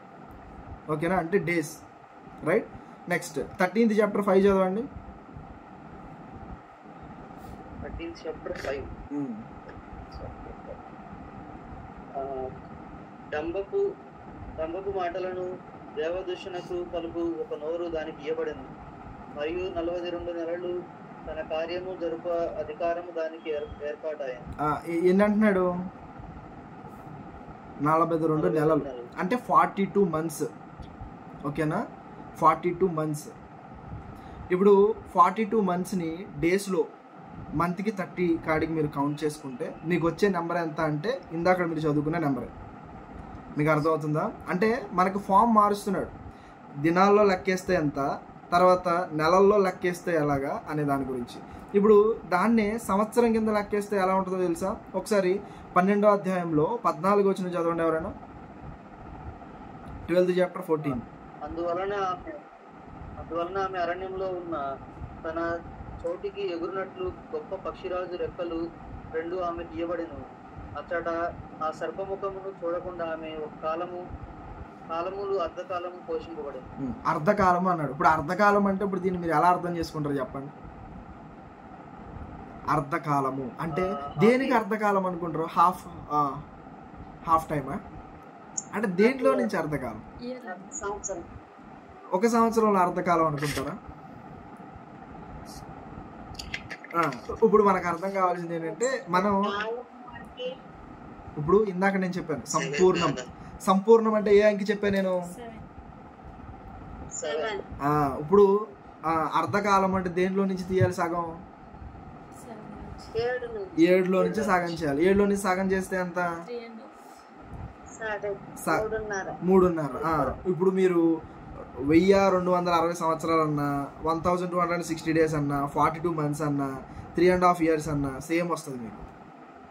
అంటే ఒకే దాని గురించి ఇలా వివరిస్తాడు అనమాట. డేస్లో నెంబర్గా చెప్తాడు, నెలల్లో ఇన్ని నెలలు అని చెప్తాడు, సంవత్సరానికి అర్ధ సంవత్సరం అని చెప్తాడు. అంటే అది కూడా దేని గురించి అంటే ఒకే దాని గురించి చెప్పడానికి ఇలా దాని గురించి వివరిస్తూ ఉంటాడు అన్నమాట. సంపూర్ణమైన సంఖ్య 7 కదా, ఆ 7లో సగము అర్ధ సంవత్సరము, అర్ధకాలము అనేది 3.5గా అక్కడ చెప్తా ఉంటాడు అనమాట. ఓకేనా? కొంచెం మీకు కన్ఫ్యూజ్గా అనిపించవచ్చు, కానీ నెక్స్ట్ లేటర్ ఆన్ క్లాసెస్లో మీకు అవి చాలా క్లియర్గా అర్థమవుతూ ఉంటాయి. ఓకేనా? ఏదైనా సరే ఏంటి అంటే సింబలైజ్గా యూజ్ చేస్తూ ఉంటాడు. అంటే మీకు అర్థం కావడానికి ఒక ట్రైన్ ఉందనుకోండి, ట్రైన్ మూవ్ అవ్వాలి అంటే అక్కడ ప్లాట్ఫామ్ మీద ఉన్న గార్డ్ ఏం చేయాలి? పగలైతే ఒక పచ్చ జెండా ఊపుతాడు. అది ఊపినప్పుడు ఆ ట్రైన్ డ్రైవర్కి ఏమర్థమైంది? మన లోకో పైలట్ గారు చెప్తారు. లోకో పైలట్ ఉన్నారా? ఇప్పుడు గ్రీన్ జెండా ఊపినప్పుడు మీకేమర్థమైంది అండి? ట్రైన్ సిగ్నల్ ఇచ్చి ప్రొసీడ్ అంటే ట్రైన్ బాగా అంటే వినరు కాబట్టి ఇంకా ఫుల్ మాక్సిమం స్పీడ్ లో వెళ్ళిపోవచ్చు. అంటే నేనేమడుగుతానంటే ఆ ప్లాట్ఫామ్ మీద గార్డ్ మీకు సిగ్నల్ ఫ్లాగ్ చూపిస్తే, గ్రీన్ ఫ్లాగ్ చూపిస్తే అక్కడ స్టాప్ అయిన మీ ట్రైన్ కదలడానికి ఆయన సిగ్నల్ ఇస్తున్నాడు, అంతే కదా? అంటే స్టార్ట్ బండి ప్లాట్ఫామ్ లో ఆగి ఉన్న ట్రైన్ కి అన్ని ఓకే, ప్యాసింజర్స్ అన్ని ఎక్కినారు, మన టైం అయినది, మనము అన్ని బ్యాక్ సైడ్ నుంచి అంత రైట్ వెళ్ళొచ్చు. ఇప్పుడు డే టైంలో మీకు ఫ్లాగ్ చూపించిన ఆయన అదే నైట్ టైంకి వచ్చినప్పుడు గ్రీన్ సిగ్నల్ లైట్ వేస్తాడండి. ఇప్పుడు ఆ రెండు ఒకే అర్థాన్ని చూపిస్తున్నాయి అంటే రెండు వేరు వేరు అర్థాలు చూపిస్తున్నాయి మీకు? ఒకే అర్థం అంటే కాలాన్ని బట్టి మనకేంటి అంటే ఒకే అర్థాన్ని చూపించడానికి నైట్ టైం లైట్ చూపించాలి అంటే మీకు అది కనిపించాలి కాబట్టి లైట్ వేస్తాడు. పగలు మనకు లైట్ ఎందుకంటే సూర్యుని వెలుగు ఎక్కువ ఉంటుంది కాబట్టి ఫ్లాగ్ చూపిస్తాడు అనమాట. అంటే ఒకే విషయాన్ని అర్థం చేయించడానికి రెండు ఫామ్స్లో మనం చూస్తున్నాం. సేమ్ అలాగే నెంబర్స్ దగ్గరికి వచ్చేసరికి కూడా కొన్ని సంవత్సరాలుగా, నెలలుగా అలా ఒకే విషయాన్ని చెప్పడానికి ఇలా మనకి చెప్తా ఉంటాడు అనమాట. ఓకేనా? రైట్. ఇంకా కొన్ని మాటలు కూడా ఉంటాయి. యెజబెల్ గురించి ప్రస్తావన ఉంటుంది, తర్వాత బిలాము గురించి ఉంటుంది, మహాబబులోను గురించి, వేశ్యను గురించి, ఇలా ఏవైతే కొన్ని మాటలు మనం చూస్తూ ఉన్నామో ఇవన్నీ కూడా ఆల్రెడీ పాత నిబంధనలో పుస్తకాల్లో యూజ్ చేసినటువంటి మాటలే మరలా ఇక్కడ కూడా అవన్నీ కూడా యూజ్ చేస్తాడనమాట. ఓకేనా? ఫైనల్గా నేను ఒకటి చెప్పేసి ముగించేస్తా. ఈ పుస్తకం అంతా కూడా మనం చూస్తున్నప్పుడు మనకు కనిపించేటువంటి విషయం ఏంటి అంటే జయించే వాళ్ళు, విక్టోరియస్ పర్సన్స్ గురించి ఎక్కువ మాట్లాడతాడు, జయ జీవితం గురించి, జయించడాని గురించి. ఎందుకని అంటే ఈ శ్రమల కాలంలో వాళ్ళు జయించాలి. ఓకేనా? వాళ్ళందరికీ కూడా ఒక పట్టుదల రావాలి. శ్రమల్లో విశ్వాస జీవితంలో వాళ్ళు ఏమైపోకూడదంటే పడిపోకూడదు, వాళ్ళు స్థిరంగా నిలబడాలి. అందుకే యోహాను పదే ఈ విషయాన్ని గురించి మాట్లాడతాడు. నేను జయించడము అనే దాని గురించి, ద మోస్ట్ రిపీటెడ్ వర్డ్ అనమాట, జయించడము అనే దాని గురించి. ఓకేనా? జయవంత్ పానా హై అనే. ఓకేనా? దాని గురించి కొన్ని రిఫరెన్స్లు నేను చూపిస్తాను. ఒకవేళ జయిస్తే ఏం కలుగుతుందని యోహాను చెప్తున్నాడు అనే విషయాలు చూద్దాం. ప్రకటన గ్రంథం 2:10 ఏముందండి? జయించే వారికి ఏమి ఇస్తాడంట? రెవల్యూషన్ 2:10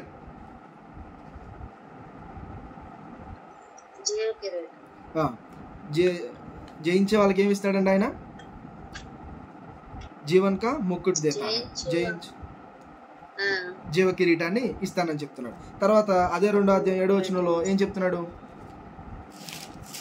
2వ అధ్యాయం 7వ వచనం, చాప్టర్ 2 వర్సెస్ 7. 2:7 ఏముందండి? పరదేశంలో ఉన్న జీవవృక్ష ఫలములను భుజింపనిత్తును. పరదేశంలో ఉన్న జీవవృక్ష ఫలాలని ఇస్తాడంట. ఎవరికి ఇస్తాడు? జయించే వాళ్ళకి ఇస్తాడంట. ఓకేనా? జీవవృక్ష ఫలాలు అనేవి. తర్వాత ప్రకటన 2వ అధ్యాయం 17వ వచనంలో ఏముందండి? 2:17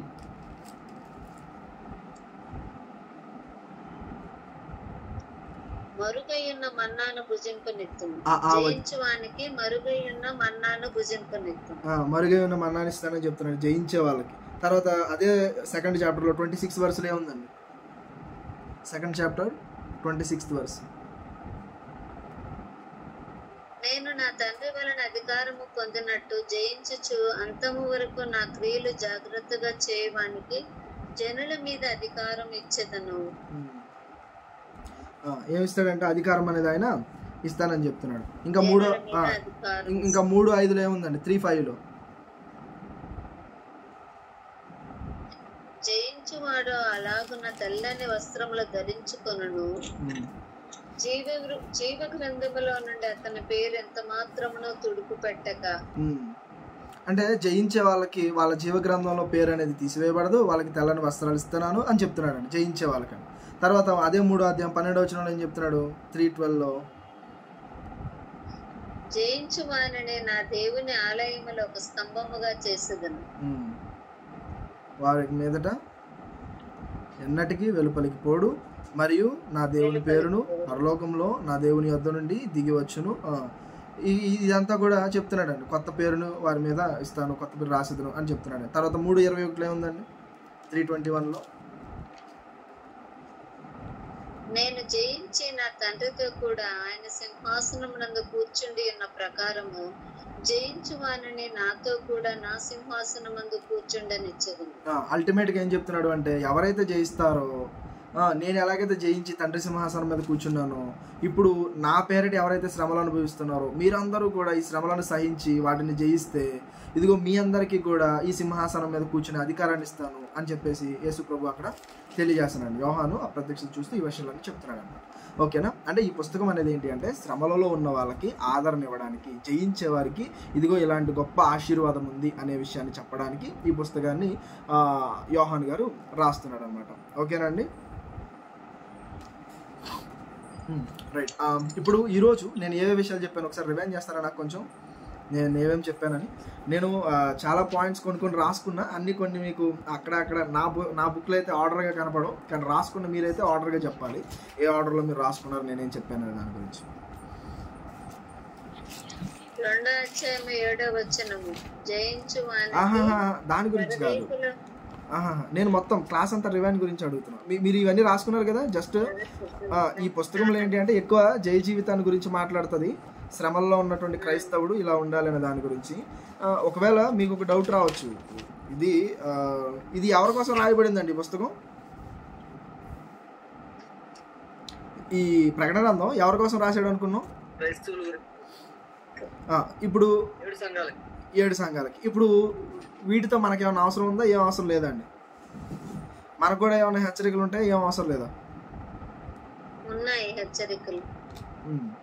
ఇప్పుడు బైబిల్లో ఉన్న పత్రికలు ఏవైనా మీరు చూడగలిగితే ఆ పత్రికలన్నీ కూడా రాయడానికి గల ఉద్దేశం ఏంటి అంటే అవి ఒక సంఘానికి రాస్తూ ఉన్నా ఆ తర్వాత మనందరికీ కూడా అవి ఉపయోగకరమండి. అవన్నీ కూడా మనం ఏం చేయాలి? చదువుకోవాలో అవసరం లేదండి. చదవాలో అవసరం లేదా? మీకు ఒక ఎగ్జాంపుల్ చూపిస్తాను. ఎందుకంటే కొంతమందికి అవి ఆ సంఘాన్ని గురించి రాసిన పత్రికలు కదా, ఇవి వాళ్ళని ఉద్దేశించి రాసినాయి కదా, ఇప్పుడు నాకెందుకు అనే డౌట్ చాలా మందికి వస్తుంది. ఉదాహరణకి పౌలు గారు కొరింథీయులకు లేఖ రాశాడు. కొరింథీయులకు రాసినటువంటి ఆ పత్రిక చదువుతున్నప్పుడు ఇది కేవలం కొరింథీయులకే అనుకుంటే సరిపోద్దండి? ఎవరు కూడా అనుకోవాలి? మనకు కూడా అనుకోవాలి. ఉదాహరణకి కొరింథీయులకు రాసిన పత్రిక మనం చూద్దాం. 1 Corinthians chapter 1 చూడండి ఒకసారి ఎవరైనా. 1 Corinthians chapter 1లో verses 1 and 2 చదవండి.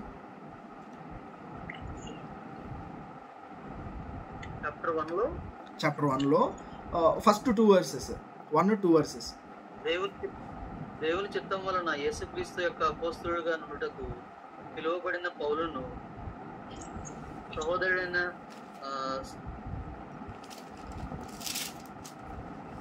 సోస్తెనేసును కొరింథీయులోనున్న దేవుని సంఘమునకు, అనగా క్రీస్తు యేసునందు పరిశుద్ధపరచబడిన వారే పరిశుద్ధులుగా ఉండటకు పిలువబడిన వారికి మనకును ప్రభువుగా ఉన్న మన ప్రభు అయిన యేసుక్రీస్తు నామమున ప్రతి స్థలములో ప్రార్థించే వారికి అందరికీ శుభమని చెప్పారు.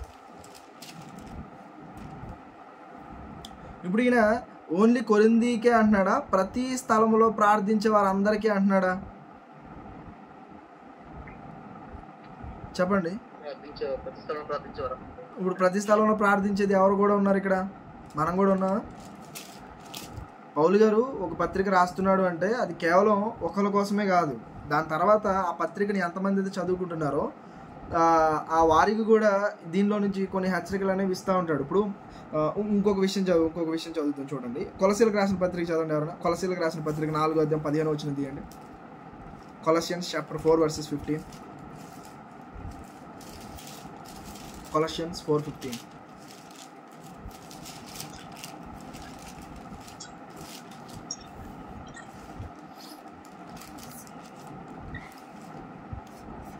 తీసారమ్మా?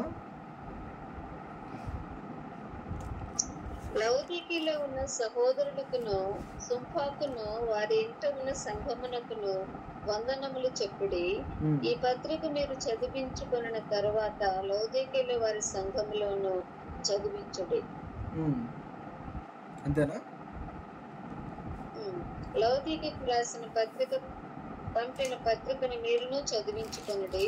అది ప్రభువునందు మీకు అప్పగింపబడిన పరిచర్యను నెరవేర్చుటకు దాని గురించి జాగ్రత్త పడుడని అర్కిప్పుతో చెప్పింది. ఇప్పుడు నేను క్వశ్చన్ అడుగుతున్నాను, జాగ్రత్త చూడండి. ఈ వచనాన్ని మీరు చదివిన తర్వాత మీకు ఏమర్థమైంది? పౌలు గారు ఏం చెప్తున్నాడు? కొలసీలకు ఒక లేఖ రాశాడంట. ఆ లేఖ వాళ్ళు మాత్రమే అట్టు పెట్టుకుని వాళ్ళనే చదవమంటున్నాడా? మీరును చదివించుకోండి అంటే ఎవరికి రాస్తున్నాడు ఆయన పత్రిక? లౌదీకీలో ఉన్న సంఘానికి రాస్తున్నాడు. యాక్చువల్లీ ఇక్కడ విషయం ఏంటంటే ఆ పత్రికను మీరును చదివించుకొనుడి అంటే ఇప్పుడు ఏంటంటే కొలసీ అనేది ఏంటంటే ఒక ప్రాంతం కదా. కొలసీ అనేటువంటి ఒక ప్రాంతంలో ఉన్నటువంటి క్రైస్తవులుగా ఉన్న సంఘానికి, క్రీస్తు సంఘానికి లేఖ రాశాడు పౌలు గారు. ఆయన ఏం చెప్తున్నాడు ఆ సంఘానికి? కొలసీలో ఉన్న సంఘానికి, కొలసీ అనేది ఊరి పేరు కదా, ఆ కొలసీలో ఉన్నటువంటి సంఘానికి ఈయన పత్రిక రాసి, లెటర్ రాసి, ఇది మీరు చదువుకున్న తర్వాత దీన్ని మీరు ఏం చేయాలి? లవదోకియా అనే ప్రాంతంలో ఉన్న సంఘానికి మీరు పత్రిక పంపించండి అంటున్నాడు. అర్థమవుతుందా? వాళ్ళకి ఏదైతే పత్రిక రాశానో దాన్ని మీరు తెప్పించుకుని చదవండి అంటున్నాడు. మీకు అర్థమవుతుందండి? అంటే పౌలు గారు ఒక పత్రిక రాశాడు అంటే ఆ పత్రిక ఎంతమంది అయితే యేసుక్రీస్తు ప్రభు నామంలో ప్రార్థిస్తారో, కూడుకుంటారో, సంఘముగా ఏర్పడతారో ఆ ప్రతి సంఘము కూడా ఆ పత్రిక చదవాలి, ఆయన రాసినటువంటి పత్రికలు చదవాలి అన్నది ఎవరి ఉద్దేశము అంటే పౌలు గారి ఉద్దేశం. ఇప్పుడు ఇది మనకు అర్థమైతే ఈరోజు మనకి ఏ పత్రికలు అయితే ఉన్నాయో ఇవన్నీ కూడా సంఘాలకు రాసిన పత్రికలే. ఈరోజు ఆ సంఘానికి రాసినటువంటి పత్రికలు మనం చదువుకోవడం ద్వారా మన సంఘం ఎలా ఉండాలి అనే దాని గురించి కూడా మనకి తెలుస్తుంది అనమాట. ఉదాహరణకి సంఘంలో ఉన్నటువంటి సమస్యలను గురించి పౌలు గారు కొన్ని విషయాలని ప్రస్తావించి మాట్లాడతాడు. ఆ సంఘంలో ఉన్నటువంటి సమస్యను పౌలు గారు ఎలా వాళ్ళకున్న డౌట్ని క్లియర్ చేసి ఇదిగో ఇలా ఉండాలి అని క్లారిఫై చేస్తూ పౌలు ఎలాగైతే ఆ పత్రికల్లో రాస్తాడో, మనకు అలాంటి సమస్యలు ఏవైనా మన సంఘంలో తలెత్తినప్పుడు, అవి మనకు రేజ్ అయినప్పుడు వాటిని చూసుకుని మనం ఏం చేయాలి అంటే అలా మనం వాటిని అనుగుణంగా మనం నడుచుకోవాలన్నమాట. మీకు అర్థమవుతుందండి చెప్పిన మాటలో? మీకు ఇంకొక రిఫరెన్స్ కూడా చూపిస్తాను. 1 Corinthians chapter 4 verses 17 చదవండి.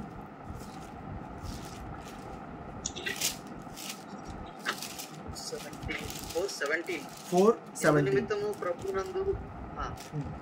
ప్రభువునందు నాకు ప్రియుడును నమ్మకమైన నా కుమారుడు నాకు తిమోతిని మీ యొద్దకు పంపినాను. అతడు క్రీస్తునందు నేను నడుచుకున్న విధమును అనగా ప్రతి స్థలములో ప్రతి సంఘములోను నేను బోధించు విధమును మీకు జ్ఞాపకం చేయి.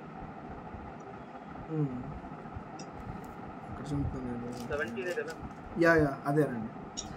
అక్కడ ఎవరిని పంపిస్తున్నాడు, ఏమంటున్నాడు ఆయన? ఆయన ఏం చేస్తాడంట, ప్రతి సంఘంలో కూడా ప్రతి స్థలంలో కూడా నేను బోధించే సంగతులన్నీ కూడా ఆయన ఏం చేస్తాడు, మీకు జ్ఞాపకం చేస్తాడు. అంటే పౌలు గారు చెప్పినటువంటి ఆ బోధ ఏదైతే ఉందో ఆ బోధను ప్రతి సంఘంలో కూడా జ్ఞాపకం చేయడానికి తిమోతిని ఎలాగైతే పంపించాడో ఈ పత్రికలను కూడా ఆయన పంపిస్తూ ఉన్నాడు, సర్క్యులేట్ చేస్తూ ఉన్నాడు. ప్రతి సంఘంలో ఉన్నటువంటి సమస్యలన్నీ కూడా తీరాలి, సంఘాలన్నీ కూడా ఐక్యతగా ఉండాలి, క్రీస్తు నామంలో లేదా ఏదైతే సంఘం నడిపించేటువంటి విధానం ఉందో పౌలు గారు ఏదైతే ఇన్స్ట్రక్షన్ ఇస్తున్నాడో పత్రికల ద్వారా అవన్నీ కూడా అన్ని సంఘాలు చదువుకుని ఆ విధానంలో నడుచుకోవాలనేది పౌలు గారి యొక్క ఉద్దేశం అనమాట. ఓకేనా? సో ఇంతకన్నా నేను ఎక్కువ డీటెయిల్ ఇవ్వాలను, టైం కూడా అయిపోయింది. ఓకేనా? రైట్. సో నేను చెప్పేటువంటి విషయం ఏంటి అంటే ఏదైనా ఒక పత్రిక అనేది పౌలు గారు రాశాడు అంటే అది అందరికీ సంబంధించింది, అది అన్ని సంఘాలు చదువుకోవాలి, ఇది మనకు కూడా ఒక హెచ్చరిక అనేది ఇస్తుంది. ఇప్పుడు ఇదే వేలో మన ప్రకటన గ్రంథాన్ని చూసామనుకోండి, ఇప్పుడు ప్రకటన గ్రంథం దగ్గరికి వచ్చినప్పుడు ఈ ప్రకటన గ్రంథం ఏదైతే ఉందో ఇది అందరికీ సంబంధించిందో వాళ్ళకి సంబంధించిందేనా? దాని ద్వారా మనం నేర్చుకునేది ఏంటి? ఇప్పుడు ఇంతవరకు ఇంట్రడక్షన్ విన్నారు కదా, ఇంట్రడక్షన్ విన్న మీరు ఆ పుస్తకాన్ని బట్టి మీకేం అర్థమవుతుంది? ఇది కేవలం వాళ్ళకే అని అనుకుంటారా, లేకపోతే ఇది మనకి అని అనుకుంటారా? ఏమనుకుంటారు మీరు? ఇది వాళ్ళకి మనకి కూడా అనుకుంటారా?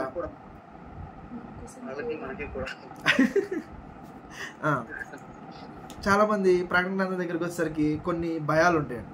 ప్రకటన గ్రంథం దగ్గరికి వచ్చేసరికి ఈ పుస్తకం చదివినప్పుడు ఏది బీస్ట్ అంటే మృగాల గురించి చదివినప్పుడు, ముద్రల గురించి చదివినప్పుడు ఏదో అయిపోబోతుంది అనే దాని గురించి చాలా రకాలైనటువంటి భయాల గురించి చాలా చాలా చాలా రకాలైనటువంటి భయాలు చాలామంది మనసుల్లో ఉంటాయి. నిజానికి ఈ పత్రిక ఎవరిని ఉద్దేశించి రాస్తున్నాడు పౌలు గారు అంటే యోహాను గారు ఎవరిని ఉద్దేశించి రాస్తున్నాడంటే ఆ 7 సంఘాలని శ్రమల్లో ఉన్నటువంటి క్రైస్తవులను ఉద్దేశించి రాస్తున్నాడు, వాళ్ళకి ఆదరణ కలగ చేయడానికి రాస్తున్నాడు. ఒకవేళ వాళ్ళకి కాదు కేవలం మనకే అని మనం అనుకుంటే దీనివల్ల ఆ కాలంలో ఉన్నటువంటి ఫస్ట్ సెంచరీలో ఉన్న క్రిస్టియన్స్కి ఏ ఉపయోగం లేదు. వాళ్ళని మైండ్లో పెట్టి ఆయన రాయలేదు అని మనం అనుకుంటే ఇది కేవలం భవిష్యత్తులో ఉన్న మన కోసమే, మనం చదువుకోవడం కోసమే, మన కోసమే అని అనుకుంటే వాళ్ళకి ఏ ఉపయోగం ఉండదు. అయితే ఇది ఎవరి కోసం అంటే మనం ఫస్ట్ నుంచి స్టార్టింగ్ క్లియర్గా చూస్తున్నాం, ఇది వాళ్ళ కోసం, ఎవరైతే శ్రమల్లో రోమా ప్రభుత్వ కాలంలో శ్రమల్లో నలిగిపోతూ ఉన్నారో వాళ్ళను ఉద్దేశించి ఈ యొక్క ప్రకటన గ్రంథం అనేది రాశాడు అనే విషయం మనం చూసాం. ఇప్పుడు ఇది మనం మనసులో పెట్టుకుంటే మనకేం కలుగుతుంది అంటే మనకి ఆదరణ కలుగుతుంది. ఎలాగా? వాళ్ళకి ఎలాగైతే ఆదరణ కలిగిందో క్రీస్తు నామాన్ని బట్టే కదా రోమా ప్రభుత్వం ఏం చేస్తుంది, వాళ్ళని హింసించింది, తారుపోసి కాల్చేసింది, సింహాలు ఎదురుగా వాళ్ళ సింహాల ముందు పడేసింది. అంత గొప్ప హింసలు శ్రమలు వాళ్ళకి కలిగిన వాళ్ళు ఏం చేశారు? దేవుని క్రీస్తు ప్రభు నామాన్ని బట్టే వాళ్ళు జీవించారు, అంతవరకు సహించారు. మొదటి శతాబ్దం క్రైస్తవులు అంత హింస కలుగుతున్నా, తారుపోసేసి స్తంభానికి కట్టి కాల్చేస్తున్నా వాళ్ళు సువార్తను ప్రకటించడం ఆపలేదు. అలా వాళ్ళు ఉన్నారు కాబట్టే ఈరోజు ఇక్కడ దాకా క్రైస్తవ్యం అనేది వ్యాపించింది, ఇప్పటివరకు సువార్త అనేది వచ్చింది. ఆ కాలంలోనే అలాంటి పరిస్థితుల్లో ఆ సువార్త ఆగిపోయి ఉంటే ఇంతవరకు కూడా మన దాకా సువార్త అనేది వచ్చేదే కాదండి. అంటే ఇప్పుడు మనం అది చదువుతున్నప్పుడు మనకేం రావాలి అంటే ఆదరణ కలగాలి. ఇవాళ కూడా శ్రమలు ఉన్నాయా లేవండి? ఖచ్చితంగా ఉన్నాయి. ఆ కాలంలోనే కాదు ఈ కాలంలో కూడా స్వార్థను బట్టి శ్రమలు అనేవి ప్రతి కాలంలో ఉన్నాయి. సాతాను ప్రతి కాలంలో కూడా అందరినీ కూడా ఏం చేస్తూ ఉన్నాడంటే హింసలకు గురి చేస్తూ ఉన్నాడు. మనందరికీ తెలుసు ఆ ప్రవీణ్ పగడాల్ అనే ఒక పాస్టర్ గారిని కూడా చంపినటువంటి పరిస్థితులు మనం చూస్తున్నాం. చాలా దారుణంగా ఆయన యొక్క మృతిని గురించి మనం చూస్తూ ఉన్నాం. ఎంతోమంది పాస్టర్లని, సేవకుల్ని, మిషనరీస్ని సజీవ దహనం చేసినటువంటి పరిస్థితులు. ఎక్కడది ఒక ఫ్యామిలీని అయితే కారులో పెట్టేసి వాళ్ళని కాల్ చేశారు కదా. ఒరిస్సాలో రైట్, ఒరిస్సాలో వాళ్ళు వాళ్ళ ప్రాంతాలను వదిలేసి దేవుని స్వార్థ కోసం మన దేశానికి వచ్చినప్పుడు ఈ మతాన్ని తట్టుకోలేక ఇదిగో మా మతం నుంచి వేరే మతాలకు మార్చేస్తున్నారు అని చెప్పేసి ఇలాంటి పరిస్థితులు ఆ కాలంలోనే కాదు ఈ కాలంలో కూడా ఉన్నాయి. అప్పుడు ఇవన్నీ జరుగుతున్నప్పుడు ఈ పరిస్థితులు చూస్తున్నప్పుడు మనకేం గుర్తుకు రావాలి అంటే ఇదిగో ఈ ప్రకటన గ్రంథం చదువుతున్నప్పుడు మనకు ధైర్యం కలగాలి, మనకు ఆదరణ కలగాలి, అంతేగాని భయం కలగకూడదండి. ఇప్పుడు నేను సీదా డైరెక్ట్గా అడిగే క్వశ్చన్ ఏంటంటే భయం ఎవరికి కలిగిద్దండి? భయం ఎవరికి కలిగిద్ది? హింసించే వాళ్ళకి భయం కలిగిద్దా, హింస పొందే వాళ్ళకి భయం కలిగిద్దా? ఈ ప్రకటన గ్రంథం చదువుతున్నప్పుడు హింసించే వాళ్ళకి, ఎవరైతే హింసిస్తున్నారో వాళ్ళకి భయం కలగాలి. ఎందుకని? నువ్వు పెట్టే హింస కంటే ఒకరోజు దేవుడు నిన్ను తీర్పులోకి తెచ్చుకోబోతున్నాడు. ఆయన ఉగ్రత పాత్ర అనేది చాలా కఠినమైనది, చాలా దారుణమైనది. అప్పుడు భయం అనేది ఎవడైతే హింసిస్తున్నాడో వాళ్ళకి కలగాలండి.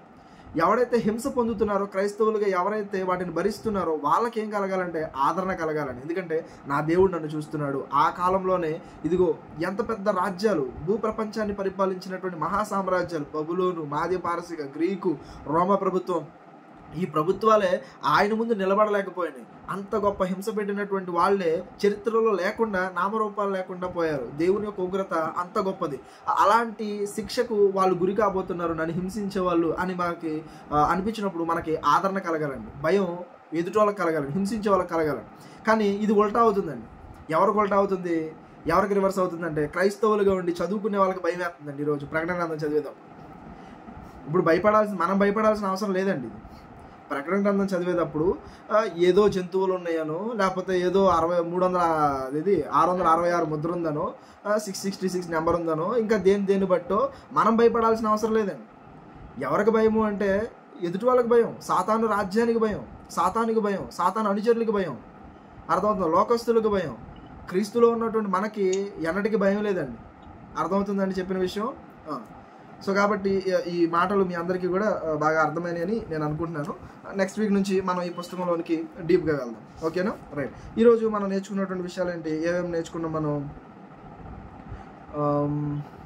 చాలా విషయాలు అయితే నేర్చుకున్నాము. రివైండ్ చేసుకుందామా? నువ్వేం సరిగ్గా రాయలేదా? సరే, ఫస్ట్ నుంచి నేను చెప్పిన విషయాలు కొంచెం డీటెయిల్గా రాసుకున్న వాళ్ళు క్లియర్గా కొంచెం జ్ఞాపకం చేయండి. డీటెయిల్గా రాయొచ్చు కదా నువ్వు.